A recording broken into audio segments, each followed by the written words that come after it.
Hello friends, welcome back to my channel. तो आज की जो है इस वीडियो में जो है ना मैं आपको बायोलॉजी का एक नेक्स्ट जो है ना टॉपिक हो गया। चैप्टर नंबर 12 का टॉपिक है पेरिस्टाल्सिस और एंटी पेरिस्टाल्सिस। तो वो मैं आपको डिटेल से पढ़ाऊँगा। जैसे आपको पता है तो मतलब नॉर्मल तो ऐसे बंदे को समझ नहीं आती, अगर खुद भी पढ़ ले तो मैं आपको जो है ना एक्सप्लेन करके आपको बताऊँगा कि क्या होता है और कैसे होता है, इसके काजेज़ क्या हैं, इसके जो तो आई होप आपको जो है ना अच्छे से समझ आ जाएगी। तो आप वीडियो एंड तक ज़रूर देखना ताकि आपको जो है ना मतलब उसकी पूरी समझ आ जाए। अगर आप वीडियो एंड तक नहीं देखोगे तो आपको उसकी समझ नहीं आएगी।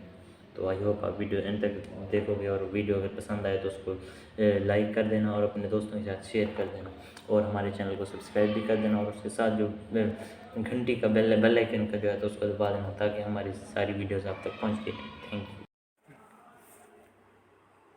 अस्सलाम वालेकुम friends, welcome back to my channel. तो आज की इस वीडियो में मैं आपको topic पढ़ाऊँगा peristalsis.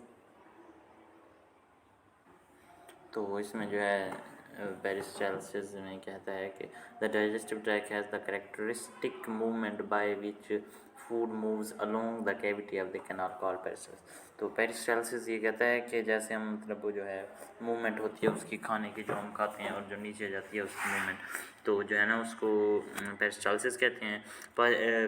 Passing of alternate waves of contraction and relaxation along a hollow viscus. तो जो है ना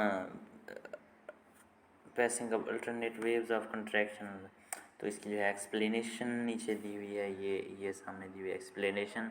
it consist of the wave of contraction of the circular and longitudinal muscles proceeded by the wave of the relaxation the squeezing the food down along the canal.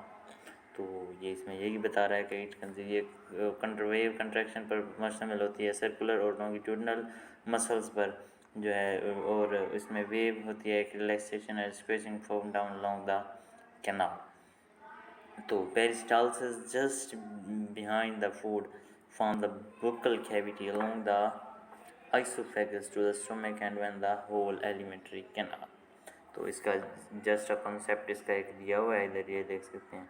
जैसे ऊपर से आती है relax, muscle relax होते हैं, oesophagus है ये, bolus ये है जो ऊपर से नीचे आ रहा है, मसल्स कॉन्ट्रैक्ट करते हैं पीछे से और आगे से जो है वो आगे से भी कॉन्ट्रैक्ट मतलब खुलते हैं आगे से, और आगे से खुल जाते हैं और जब वो आगे मूव करते हैं और पीछे से सिकुड़ते आते हैं। ऐसे ही आखिर आगे जाके ये नॉर्मल रिलैक्स मसल है। तो आगे है anti peristalsis. The occasionally the food may be passed from intestine back to the stomach। तो जो है ना इंटेस्टाइन से पास हो के जो है स्टोमिक की तरफ चली जाती है। Even the mouth which is called antiperistalsis क्या होती है, मतलब अक्सर जो है ना ये बोलस जो होता है हमारा, जो जो हम निवाला लेते हैं वो जो है ना पीछे आ जाता है, मतलब वापस इंटेस्टाइन से स्टोमिक में, और कभी कभी तो माउथ में भी आ जाता है। इसको एंटीपेरिस्टाल्सिस कहते हैं, मतलब उल्टी वगैरह।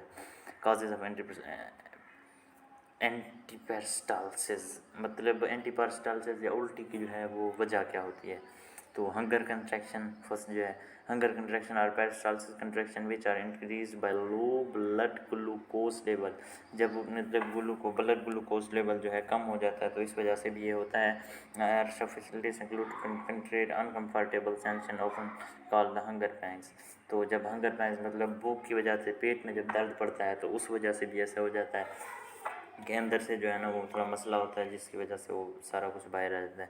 Hunger pangs occur usually 12 to 24 hours after previous meal और in less time in some people.